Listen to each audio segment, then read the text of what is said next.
AG ನ್ಯೂಸ್ಗೆ ಸ್ವಾಗತ. ಹೈಕೋರ್ಟ್ನಲ್ಲಿ ನಮ್ಮ ಅರ್ಜಿ ವಿಚಾರಣೆಗೆ ಬರುವ ಹಿಂದಿನ ದಿನ ಇಡಿಯವರು ಲೋಕಾಯುಕ್ತಗೆ ಪತ್ರ ಬರೆದಿದ್ದೇ ನ್ಯಾಯಾಲಯದ ಮೇಲೆ ಪ್ರಭಾವ ಬೀರುವ ಉದ್ದೇಶದಿಂದ ಎಂದು ಮುಖ್ಯಮಂತ್ರಿ ಸಿದ್ದರಾಮಯ್ಯ ಹೇಳಿದ್ದಾರೆ. ಕೆಆರ್ಪೇಟೆ ಹೆಲಿಪ್ಯಾಡ್ನಲ್ಲಿ ಮಾಧ್ಯಮದವರ ಪ್ರಶ್ನೆಗೆ ಉತ್ತರಿಸಿದ್ರು. ಇಡಿಯವರು ತಮ್ಮ ತನಿಖೆಯ ವಿವರವನ್ನ ಮಾಧ್ಯಮಗಳಿಗೆ ಸೋರಿಕೆ ಮಾಡುವುದರ ಬಗ್ಗೆ ಮತ್ತು ಲೋಕಾಯುಕ್ತಕ್ಕೆ ಪತ್ರ ಬರೆದಿರೋದ್ರ ಹಿಂದಿನ ಉದ್ದೇಶದ ಬಗ್ಗೆ ಮಾಧ್ಯಮದವರು ಕೇಳಿದ ಪ್ರಶ್ನೆಗೆ ಉತ್ತರಿಸಿದ್ರು. ಇಡಿಯವರು ತನಿಖೆ ನಡೆಸಿದ್ದಾರೆ. ಇವರು ತನಿಖೆ ನಡೆಸುತ್ತಿರುವುದೇ ಸರಿಯಲ್ಲ. ಆಗ್ಲಿ ತನಿಖೆ ನಡೆಸಿದ ಮೇಲೆ ತನಿಖಾ ವರದಿಯನ್ನ ಲೋಕಾಯುಕ್ತಕ್ಕೆ ನೀಡಬಹುದಿತ್ತು. ಅದನ್ನ ಬಿಟ್ಟು ಲೋಕಾಯುಕ್ತಕ್ಕೆ ಪತ್ರ ಬರೆಯುವುದು ಮತ್ತು ಮಾಧ್ಯಮಗಳಿಗೆ ಸೋರಿಕೆ ಮಾಡುವುದರ ಹಿಂದೆ ರಾಜಕೀಯ ಉದ್ದೇಶ ಇದೆ ಎಂದರು. ನಾಳೆ ಕೂಡ ದೊಡ್ಡ ಸಮಾವೇಶ ಕೂಡ ಮಾಡ್ತಾ ಇದ್ದೀರಿ ಸರ್. ನಾಳೆ ಹಾಸನದಲ್ಲಿ ಕಾಂಗ್ರೆಸ್ ಪಕ್ಷ ಮತ್ತು ಸ್ವಾಭಿಮಾನಿಗಳ ಒಕ್ಕೂಟದ ಜಂಟಿ ಆಶ್ರಯದಲ್ಲಿ ಸಮಾವೇಶ ನಡೀತಾ ಇದೆ.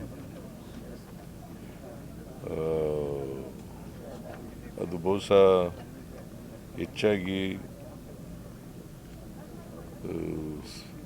ಸ್ವಾಭಿಮಾನಿಗಳ ಒಕ್ಕೂಟದವರು ಜನ ಕರ್ಕೊಬರ್ತಕ್ಕಂಥ ಕೆಲಸವನ್ನು ಮಾಡ್ತಾರೆ.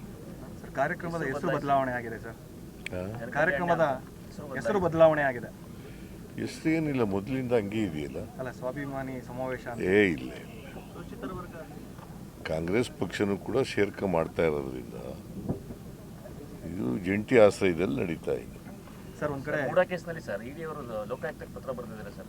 ದೊಡ್ಡ ಮಟ್ಟದ ಅಕ್ರಮ ಆಗಿದೆ. ಮೂಡಾ ಕೇಸ್ನಲ್ಲಿ ಲೋಕಾಯುಕ್ತಕ್ಕೆ ಇಡಿ ಅವರು ಪೊಲಿಟಿಕಲಿ ಮೋಟಿವೇಟೆಡ್ ಅಲ್ವಾ? ಏನು ಉದ್ದೇಶ? ನಾಳೆ ಕೇಸ್ ಬರ್ತಾ ಇದೆ. ನಾವು ಹಾಕಿರ್ತಕ್ಕಂಥ ಕೇಸು ಸಿಂಗಲ್ ಜಡ್ಜ್ ತೀರ್ಮಾನದ ಮೇಲೆ ನಾವೊಂದು ಅಪೀಲ್ ಆಗ್ತಾ ಇದ್ದೀವಿ, ರಿಟ್ ಅಪೀಲ್ ಆಗ್ತಾ ಇದ್ದೀವಿ. ಅದು ನಾಳೆ ಬರ್ತಾ ಇದೆ. ಹಿಂದಿನ ದಿನ ಮಾಡಿದ್ದಾರೆ ಅಂತಂದ್ರೆ ಏನರ್ಥ? ನಂಬರ್ 1, ಅವರು ಮಾಡಲಿಕ್ಕೆ ಯಾವುದೇ ಅಧಿಕಾರ ಇಲ್ಲ, ಕಾನೂನು ಪ್ರಕಾರ ಮಾಡೋಕ್ಕೆ ಬರಲ್ಲ. ಹಂಗೆ ಎರಡನೇದು,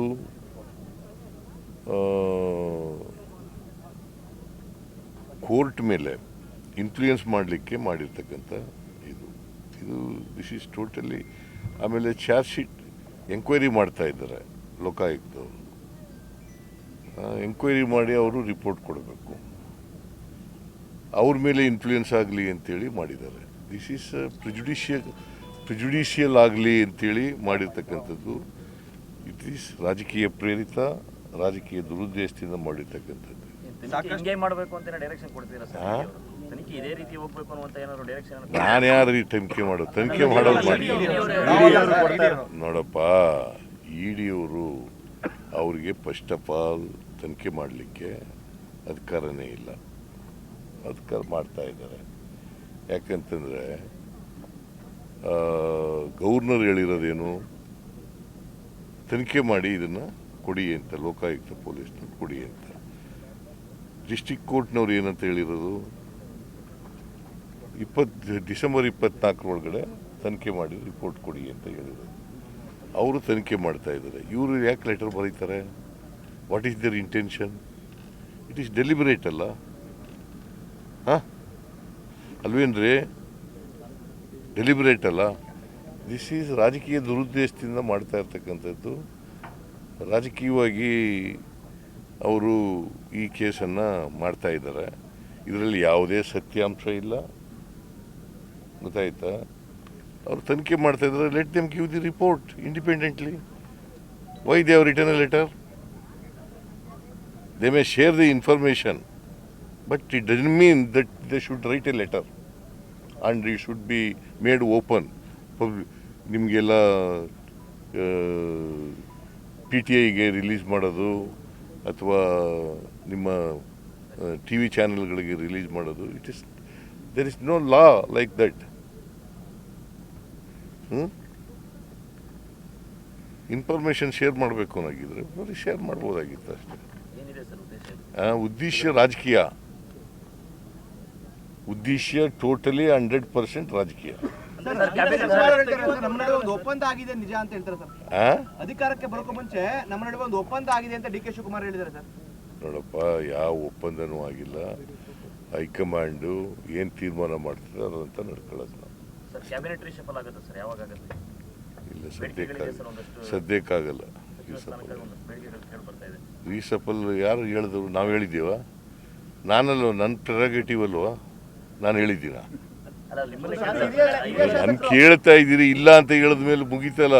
ಬೇರೆ ಮ್ಯಾಟರ್. ಹಿರಿಯ ಶಾಸಕರುಗಳೇ ಒಂದಷ್ಟು ಹೇಳ್ತಾ ಇದಾರೆ, ಅಂದ್ರೆ ನಮಗೂ ಕೂಡ ಈ ಸತಿ ಸಿಗುತ್ತೆ ಸಚಿವ ಸ್ಥಾನ ಅಂತ. ಮಂಡ್ಯದಿಂದ ನರೇಂದ್ರ ಸ್ವಾಮಿ ನೋಡಪ್ಪ, ಯಾರು ಹೇಳ್ತಾರೆ ಅಂತಕ್ಕಂಥದ್ದು ಮುಖ್ಯ ಅಲ್ಲ. ಅಂತಿಮವಾಗಿ ಹೈಕಮಾಂಡ್ನವರು ನನಗೆ ಸೂಚಿಸಬೇಕು, ನಾನು ಅದನ್ನು ತೀರ್ಮಾನ ತಗೋಬೇಕು. ಹೈಕಮಾಂಡ್ನವರು ಹೇಳಿಲ್ಲ, ನಾನು ತೀರ್ಮಾನ ತಗೊಳ್ಳಲ್ಲ. ನಂದಿನಿ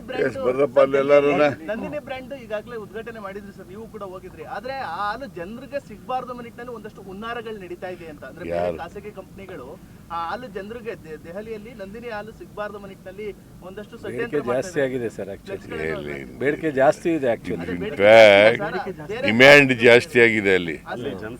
ಕ್ವಾಲಿಟಿ ಇದೆ ಅಂತ ಹೇಳಿ ಕ್ವಾಲಿಟಿ ನಾವು ಹಸುನ ಹಾಲನ್ನೇ ಕೊಡ್ತಾ ಇದ್ದೀವಿ. 95% ಹಸುನ ಹಾಲು ಕೊಡ್ತಾ ಬಹಳ ಡಿಮ್ಯಾಂಡ್ ಆಗಿದೆ. ಅದರಿಂದ ಬಹಳ ಡಿಮ್ಯಾಂಡ್ ಇದೆ.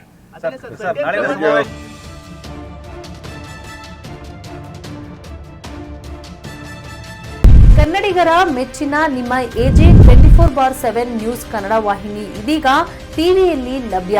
ಒಂದು ವೇಳೆ ನೋಟಿಸ್ ಕೊಟ್ಟಿದ್ರೆ ವಾಪಸ್ ತಗೋತೀವಿ ಅಂತ ಹೇಳಿ. ಇವತ್ತು ವಕ್ಫ್ ಪ್ರಾಪರ್ಟಿ ಅಂತೇಳಿ ಬರ್ತದೆ ಅಂತ ಹೇಳಿದ್ರೆ ರೈತರು ಬೀದಿಗೆ ಬಂದು ಏನ್ ಮಾಡ್ಬೇಕಾಗತ್ತೆ? ಯಾರು ವೋಟ್ ಹಾಕಿಲ್ಲ ಅಂದ್ರೆ ಗ್ಯಾರಂಟಿನೆಲ್ಲ ಸ್ಟಾಪ್ ಮಾಡ್ಬಿಡ್ತೀವಿ.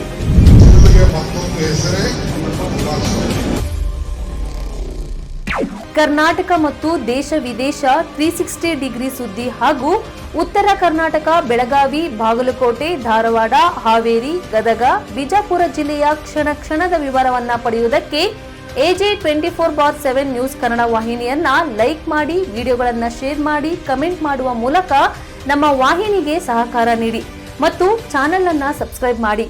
ಧನ್ಯವಾದಗಳು.